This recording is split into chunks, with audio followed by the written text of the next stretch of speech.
how are you? This is Matt Heisler from Vanderbilt Properties, and today we're going to do the second part in my septic series. First part was how to buy a house with a failed septic.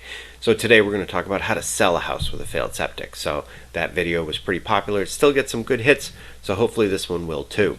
The selling side is a little bit simpler, but I'm going to try to go over this fast, so let's make sure that you catch as much as you can here. But the first thing is, I've had many sellers over the years tell me that they're sure their system is going to fail, and I tell them to test anyway, and guess what happens? Well, when we test, it doesn't fail, in which case you don't have a problem and you can go right to market. So I know you're going to get, you may think that it's old, you may think that it's an old style. I've had people say, oh, it's a cesspool, it won't pass. Cesspools can pass.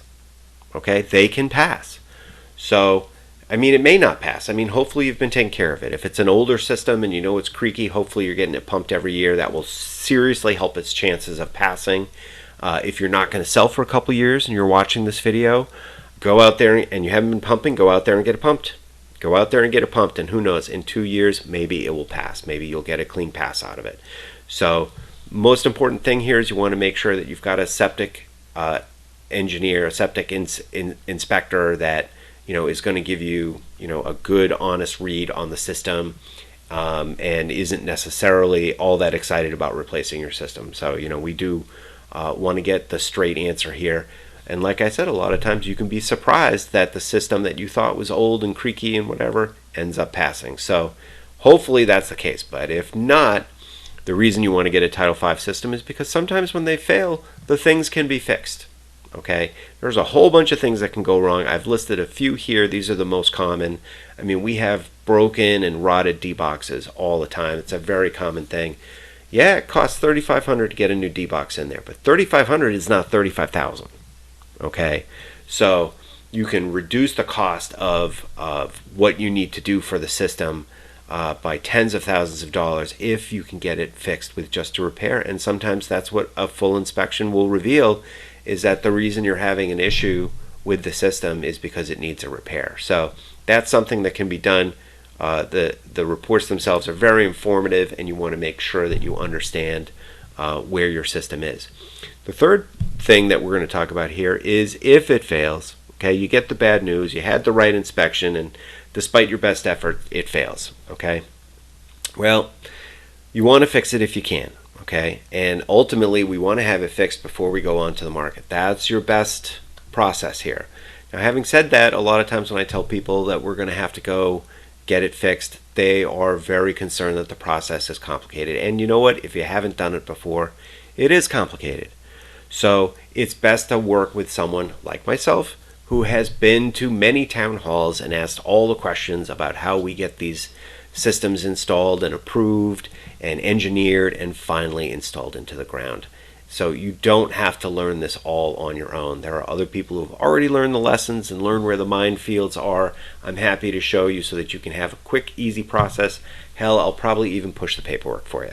So, listen, this is, when you can get it fixed, you don't have to do that by yourself. It's great if you can. I appreciate it when I walk in there and it's already been fixed, it's already been designed, and it's going in there next week. That's great for me. But if you need help, there is help available. I know a lot of people go to the town and the people that do this all the time, they have a vocabulary and a process and paperwork, and sometimes it's not as clear as exactly what it is that needs to happen. So, we just got to break that down into pieces that everybody can execute. Now, for the money side of it, okay, you know that you want to fix it and get it all fixed before, but you're worried about the money. Well, if you can get a HELOC, a home equity line of credit, or if you already have a home equity line of credit that you're not using, this is a good thing to use it for, right? Like, you're going to pay off that HELOC when you sell the house anyway, so you might as well use it to fix up the house. Ultimately, that's what it's for. It's a home equity line of credit. So you may be able to pay some of the expenses out of closing. Okay, you may be able to say to some folks, hey, listen, I'm going to sell the house. I can pay you in 60 days. Does that work? And then, there's some things that we can do between the attorneys and the deals and the folks, and hopefully they'll take the money that way. And believe it or not, if neither of those work, sometimes the town and the state will let you borrow money to fix up your septic system. So generally a lot of specific rules there.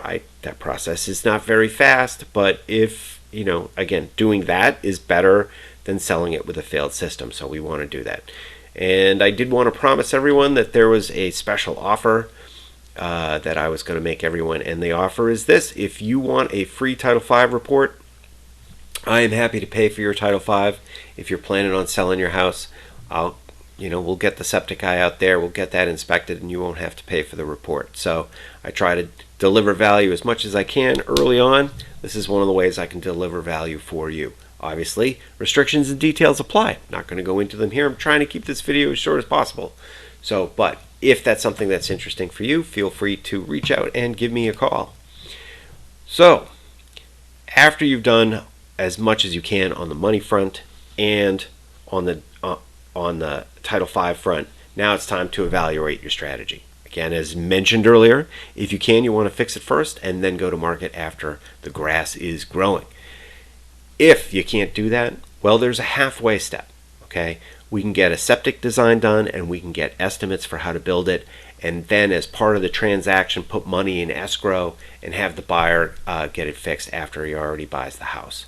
So that is a significantly cheaper way in terms of the money up front that you need to do. Ultimately, the money does come out of the sale, just as if it comes out of the house, just as it would if you used a HELOC, but in this particular way, it doesn't happen until after close.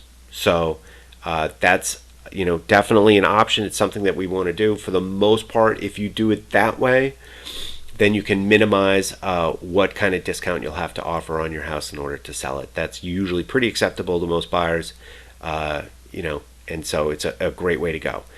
The very last option is to sell without doing anything at all, to just tell people you have a failed Title V and they're going to have to put the system on their own and you're not going to help them.